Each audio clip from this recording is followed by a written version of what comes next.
Jay here for Stretford Paddock. This is the Paper Talk. As you can see, we're live in the studio, so get involved in the chat and the comments. Going to be talking about all the latest Manchester United news. Obviously, the January transfer window is open, so we'll be getting into that. Are there going to be any deals for Manchester United during this window, or are we just looking ahead towards the summer? We'll be getting into both those conversations, so make sure you're joining us. Good to see the usual suspects in there already. Real recognises real. Brian Casey, Santa Notch is in there as well. Happy New Year to all you people. Do we still say Happy New Year in the 2nd of Jan? I think we can get away with it. Let's talk about Jean-Phillipe Mateta then, because these sort of stories, rumours, whatever you want to call them, have been doing the rounds.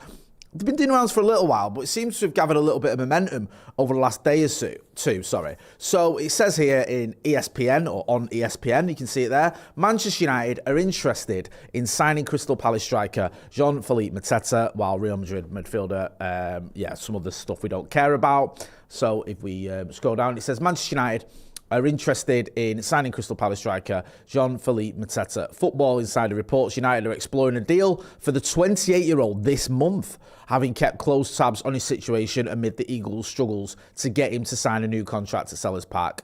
Mateta has scored 7 goals in 18 Premier League matches so far this season, with his last coming on the in the 2-1 defeat against the Red Devils. Now, hang on a minute. What was the score yesterday? Didn't he score yesterday? Or am I making that up? They drew with Fulham, didn't they? Was it not him that got the goal? Yeah, he did. He scored yesterday, so that's not been updated. So he has scored more recently. He scored against Fulham yesterday. We know what Mateta can do. He obviously scored against us. He always looks like a decent striker whenever I've watched him. If his contract is running down, you imagine he would be on a little bit of a cut price. I know he's a different type of player, but they have just signed, is it Brennan Johnson, who's gone to Palace from Spurs. So maybe there's something there where Palace are looking at going, look, we're going to lose this player. We've brought in another attacker. Can we afford to let him go now? Or, should we let him go now for a fee? I don't know, though. I'm not hanging my hat on this story because, for starters, it doesn't feel like there's loads of the most credible journalists reporting this. Second, it does feel a little bit strange that we would go for someone in January, if it did happen in January, a striker, when we know Sesko at the minute, even though he's not firing on all cylinders, he is fit. We are going to get Mbumo back. I know he's not a striker, but he can play in that position and he is an attacker in a few weeks' time. Cunha can obviously play as a striker as well. Do we need to sign another one? The only thing I could think of is, why this might make sense, if you were to let Xerxes go, would the club look at it going, look, we're losing a striker, we need to bring someone in? Now, there's been a lot of reports and rumours that Joshua Xerxes could be heading to Roma. He's not covered himself in glory, has he, the last couple of appearances? I don't know if that's going to play into Manchester United's thinking or not, but I do believe that if United were to let Xerxes go, then they might look at it and go, look, we can't just have one less striker, one fewer striker going in the second half of the season than we had at the beginning of the season. So maybe that is sort of affects the thinking at Old Trafford, affects what the club are looking at and going, if we lose Xerxes and bring in Mateta, is that putting us in a stronger position? Is Mateta a more useful player in the Premier League than Joshua Xerxes? I'd say he is. From Mateta's point of view, is he going to want to come here, though, if he's not guaranteed to start? I don't know. There's lots of ifs and buts and maybes in there. Let me know what you think. Get involved in the chat and the comments. Like I said, this at the minute is in the sort of rumour mill stage. I don't think there's anything where you go, oh, this is definitely happening. We're a million miles away from a here we go, for example, but one to keep an eye on. BMW Racing 1974 says, any chance of a couple of midfielders? We do need midfielders. Whether we get them in January is doubtful. Do we need to get Jimmy Garner back, says Martin P. I mean, Jimmy Garner's done very well, James Garner, at Everton since he went there. Plays in a few positions as well. I think he can play at right back, centre, midfield. Obviously, he's been at United, did well at United under the 23s. I went to watch him a couple of times. Didn't quite work out for him. Went to Everton, has done well. I think he's out of contract soon, so there's talk that maybe he could end up coming back to Old Trafford. I think he'd be a good option if we can get all the options we want. If we can't get Elliot Anderson and we're still looking at Carlos Baleba, and that's a bit of a ropey one, and Adam Wharton, and Jimmy Garner is a decent other option, but I know a lot of people say, well, you should never go back. Well, that's not always the case, is it? Ryan says, I don't think Mateta is all that, to be honest. Number 7 says, just get Anderson or Wharton. No stopgap or desperation. Dal TV says, I'd rather have some midfielders than a striker. Skittle says, any chance we could get Evan Ferguson in for Xerxes? Evan Ferguson sort of seems to have gone backwards a bit, doesn't he, Evan Ferguson? He was very highly rated a few years ago when he was like 18. It was at Newcastle, he got a hat-trick against, I think, in the Premier League, and everyone was raving about him. There was like a £90 million price tag was put on him, and then he's not really happened for him, has it, over the last couple of years? This season at Roma, he's had 13 games, 2 goals and 2 assists. I don't think you're going to get him on anyway because he's on loan from Brighton. But I just mean sort of longer term. He was a target, wasn't he, at one point, but I don't think he is now, and I don't think he's done anything where you go, Evan Ferguson is the man. He's still only 21 though, still quite young for a striker. That got a little bit more on Mateta. This is an opinion piece for the Manchester Evening News. I quite like these opinion pieces because they mix a little bit of the news with their take on it and what they think and sort of the pros and cons, which I get. Manchester United's January transfer window has begun, and there's an option which should be standing out for the Reds this winter. And it says here about Joshua Xerxes struggling a little bit. And then obviously if Xerxes was to leave, the only issue with that is it could leave United short in attack. Currently their only other centre forward is Benjamin Sesko. Xerxes on paper is also a centre forward, but he's been proven time and time again he plays much better when asked not to lead the line. I agree with all that. The only alternative then would be young Chido Obi. I think we've sort of taken a step back from Chido after last season. He did okay when he played last season. Didn't score, but played quite well. However, I think the feeling around the club, and the manager's mentioned it, is he's not quite ready for the first team, and maybe we rushed him a little bit last season, which I get. Any striker worth their salt would be unattainable in the January transfer window. Antoine Semenyo was the exception, but he's going to City. We know all that. One option, according to reports, is Crystal Palace centre-forward Jean-Phillipe Mateta. The Frenchman, if available, would be a brilliant addition to the United squad. As the summer transfer window proved, United are looking to sign players who, in Jason Wilcox's own words, could plug and play in the Premier League. Well, he can play in the Premier League. We know that. It's mentions there about Mbumo and Cunha. And then it goes on to say, at Selhurst Park, he produced one of the more commanding centre-forward displays United have faced this season. De Ligt, who has been so dependable for Ruben Amorim this season, really struggled against Mateta. That's not to mention how he's already familiar with the 3-4-2-1 system. So adapting to what Amorim would ask should be straightforward. Also, it says that Palace rejected bids of around 50 million in the summer. But that's roughly around what United would expect to pay. And I think if you keep going, we should get... there you go, the catch. Is about the resale value. He's 29 in June. He's 28 until he's 29. Don't you understand how fractions work? That's the problem. There's no resale value. Is that going to be an issue for Ineos? They do like to have a bit of resale value. Most of the players we've bought have been around the mid-20s, even a bit younger. I think, was it Mazraoui was 27, probably the oldest, I think, unless I'm missing someone, forgive me if I am, under Ineos, of course. So is that going to come into the thinking where they go, well, if we buy him for 50 million or even a bit more, we ain't going to get that back if we sell him in a couple of years? I don't know. I mean, if you let Xerxes go, it does leave you short. There's no pretending, because Xerxes started games. So if Xerxes started games for Manchester United and you take him out, then you're going to have players that, you know, there's going to be a gap there, isn't there? Now, you might go, well, some of those games he started have been because of AFCON. Yeah, they have, but some of them haven't. So I know when you get players back from the AFCON, you are going to have more options. I don't know. I just feel if Xerxes leaves, you do need to bring someone in. And realistically, who are you going to bring in the January transfer window? Like, what players are you going to go out and get? If you're not going to spend like 100 million quid, which you're not, is there a striker out there you can go, right, you're going to go out and you're going to get him and he's going to come in and he's going to do his job straight away? Mateta's probably one of your better options. I just don't know if the math. I don't know if Ineos will be willing to say, right, okay, we'll let Xerxes go out on loan and we'll spend 50 million quid on a player who's 28. I don't know. Let me know what you think. Get involved in the chat in the comments. Red Devil says, Mateta thrives off crosses just like Sesko. One massive problem, we only crossed to 5 foot 5 inch Ahmad and 5'6" Mbumo. M. Killip says, Amorim making us lose Kobbie is criminal. He's going to leave. Nurtsk says, resale value. Have we made a single sale that profited us in the last 5 years? I think Dan James is the only one out of the last 5 years, I think, where he's actually profited us. Our selling has been terrible. Manchester United have been pretty bad on that. I think the only players we tend to make a bit of profit are ones who come through the academy. Scott McTominay, you might argue about whether we should have sold him or not, but he's profit because he's an academy player.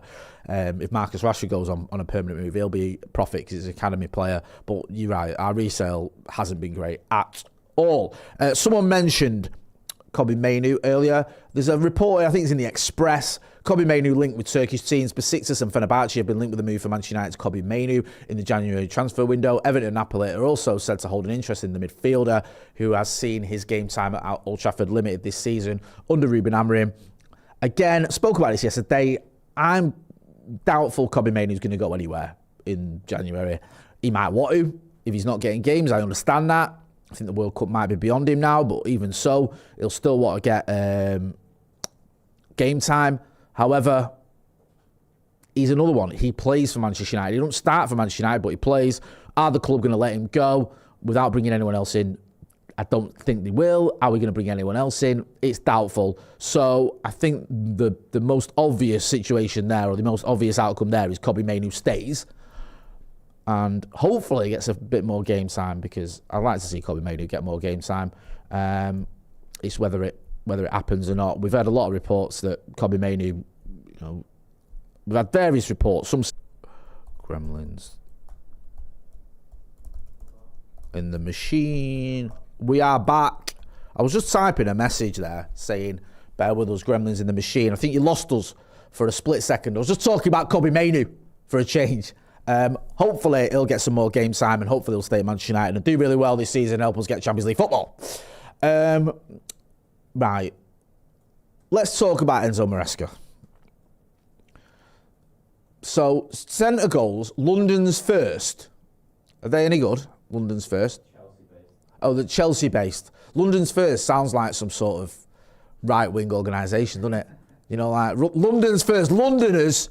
London is for Londoners. Sounds like something like that, doesn't it? I'm sure it's not. Enzo Maresca would be open to a move to Manchester United should a managerial vacancy arrive. Oh, that's nice for him, isn't it? He'd be open to a move to United if we decided to give him a job because he's out of one at the minute. Now, it's a bit weird with the old Maresca at Chelsea thing. There's a lot of briefing going on yesterday. At first, when this story broke, it was all relatively amicable, parted ways, a little bit of a statement out by the club. It's all right. Not all right. Obviously, he's going, but he's going, and, we wish him well. Then the club start briefing journalists. You could see the briefing start relatively quickly after it was announced that he'd left, and it was like, he was trying to overrule the medical department, and he was playing players that weren't fit, and he was talking to other clubs, and he was nicking things out of the canteen, and he was fiddling his expenses, and he was doing, I made the last bit up, but it was all went a bit like, anti-Maresca, didn't it? From the Chelsea point of view. Look, he's done a decent job at Chelsea. I think he'll leave there with his reputation intact. He's won a couple of trophies, albeit Mickey Mouse ones. Got him into the Champions League. Everyone appreciates that he inherited a bin fire. Didn't they have like 60 players or something when he arrived? So that was always going to be difficult. But he had a relatively successful first season there. This season, even though he's been sacked or he's left, whatever you want to call it, they're still in and around the Champions League spots. I think fifth is probably good enough for Champions League football anyway. So I think he leaves there with his reputation intact. There's talk that maybe he could go to Juve or even City if Pep leaves City. We'll have to wait and see, but I don't see him coming to Manchester United. I don't think he's done enough where you go, yeah, if we get rid of Ruben Amorim, Maresca's the man. I just don't see that happening. Let me know what you think. Get involved in the chat in the comments. Doesn't feel like a move for me that makes a lot of sense. I can understand why he'd be up for it, because Manchester United are a much bigger club than Chelsea. We're a much bigger club than Manchester City. We're a bigger club than Juve. But, let's be real. I just don't see it's happening. Let's talk about Toby Collyer. I think this was yesterday. This was announced that he's returned to Manchester United. See it there from the West Bromwich Albion website. He got an injury, a calf injury, didn't he, in November. At first, it looked like he was going to stay at the Hawthorns, do his rehab there, and just try and, obviously get fit. However, it looks like it's over there for his move at West Brom. He's coming back to Manchester United. If he gets fit, right, if he can get fit, this big if, this season, then who knows? Who knows what can happen? he might end up getting some minutes. I mean, we all thought Tyrone Malacia was done, didn't we? We thought there was zero chance of him ever putting on a United shirt again, but that's happened. So stranger things have happened, and Toby Collyer ended up getting some minutes. I don't know how serious that injury is, though. I don't know how long it's going to keep him out for. And obviously, as we've seen with Kobbie Mainoo, even Kobbie Mainoo, was a player that was a regular not that long ago, can't get minutes. So it was going to be difficult, but you never know. We'll keep an eye on it. Another story we've got.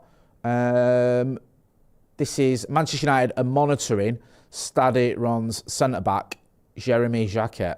Understand United are keen on the 20-year-old, and while likely to move in January, could be one to watch should other clubs come in for Jacquet. Is it Jacquet? I don't know how to pronounce it, probably butchering it. But yeah, one to keep an eye on. We're looking at him. We're always looking at young centre-backs, aren't we? Especially with the system that we play where you have 3 of them. So we'll have to wait and see if that leads anywhere.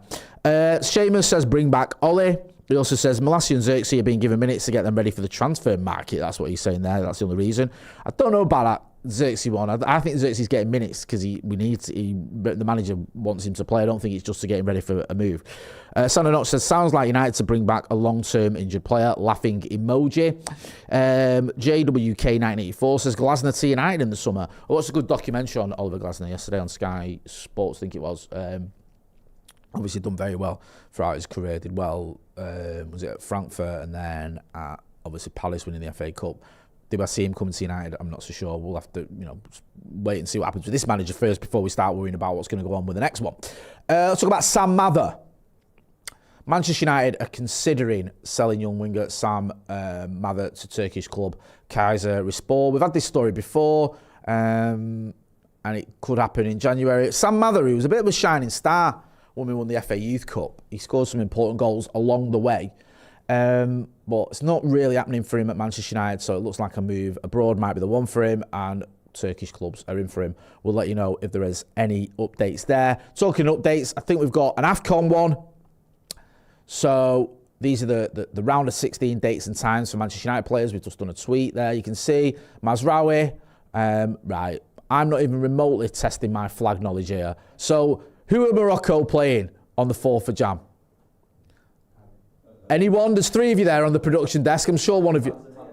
Tanzania, thank you. So it's Morocco versus Tanzania on the 4th of Jan. Is that South Africa? Yeah. Brian Mbeumo's playing South Africa. Cameroon against South Africa on the 4th of Jan as well. And then who's the last one?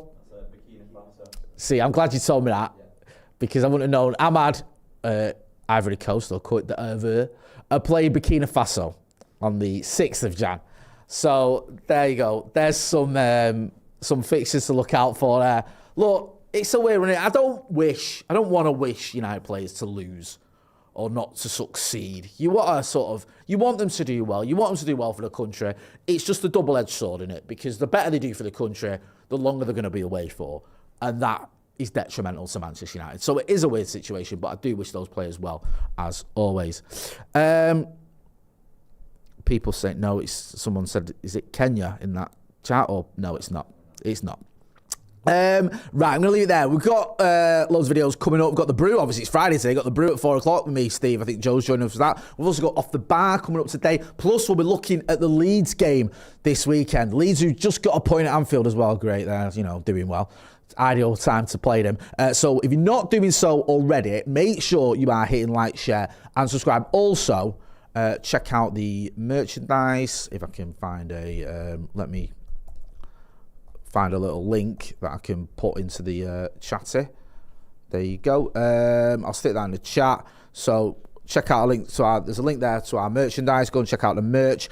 Make sure as well you're subscribing to the channel so you can check out all the other videos. I've been Jay Motti. This has been The Paper Talk. Thanks for watching.